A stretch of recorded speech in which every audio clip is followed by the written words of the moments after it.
Beritakan sebelumnya, Hasto Kristianto disebut sudah menyiapkan bukti video skandal korupsi yang melibatkan sejumlah pejabat negara.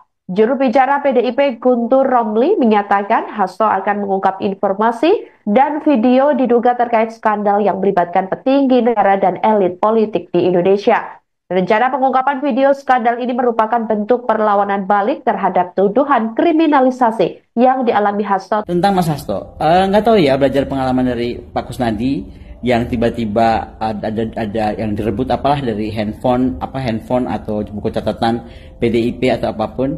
Saya cuma mau kasih tahu aja sebagai sahabatnya, pada saat saya pulang ke Jakarta banyak dokumen penting sudah saya amankan.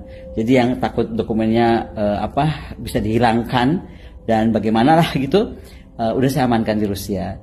Jadi pada saat saya pulang ke Indonesia, saya dititipi beberapa dokumen penting dan sudah saya amankan dan saya sudah notariskan di Rusia ini. Ya bisa saja itu jadi bom waktu, kita lihat aja. Sebagai sahabat saya hanya membantu Mas Hasto sebatas yang saya mampu.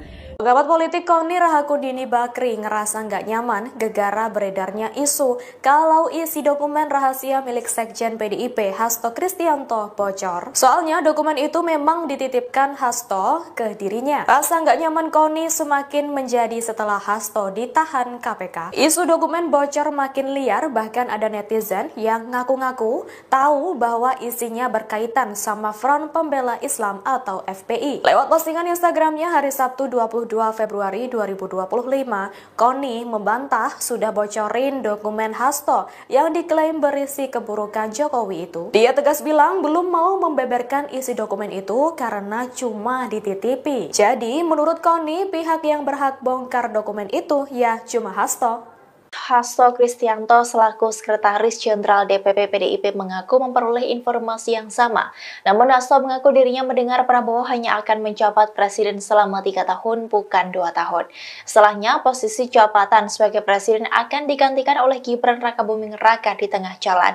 Hal ini disampaikan oleh Hasto saat ditemui di kawasan Senayan, Jakarta pada Selasa 13 Februari 2024. Hasto mengaku informasi itu disampaikan oleh Prabowo dalam pertemuannya dengan para pengusaha di Singapura. Pernyataan tersebut sama seperti keterangan yang disampaikan oleh Koni Bakri dalam konferensi pers pada Senin 12 Februari kemarin. Lebih lanjut, Hasto menyatakan adanya pernyataan dari Boy Thohir semakin menguatkan jika paslon nomor urut 02 Prabowo Gibran didukung oleh kekuatan oligarki yang besar. Untuk itu, Hasto mengatakan apa yang disampaikan Koni itu benar adanya dan dapat dipertanggungjawabkan. Diketahui sebelumnya, Koni sempat mengatakan bahwa dirinya mendapatkan informasi jika Prabowo tidak akan selesai dalam tugasnya menjadi presiden jika terpilih. Ia menyebut hanya 2 tahun saja Prabowo memimpin bangsa Indonesia dan selanjutnya akan diteruskan oleh Gibran. Koni mengaku informasi itu juga didengarkan oleh Sekretaris Jenderal PDIP Hasto Kristianto. Saya sebelumnya tidak pernah mengenal Bu Koni. Sebelumnya, ya. Saya tidak pernah mengenal Bu Koni, kemudian saya dikontak oleh Ketua Tim Media Pak Prabowo bahwa Bu Koni ingin bertemu dengan saya tanya untuk apa? Untuk 2 hal. Satu, ingin bergabung dengan tim Pak Prabowo dan Mas Gibran, dan juga ada aspirasi pribadi beliau. Saya bilang ya kalau ada orang mau bergabung tentunya saya selalu terbuka, ya kan. Dan kemudian beliau didampingi oleh ada 1 orang lagi saya lupa, kemudian oleh Ketua Tim Media Mas Angga datang ke kantor saya itu bulan November akhir, ya. Pernyataan yang 2 tahun itu bukan datang dari saya gitu.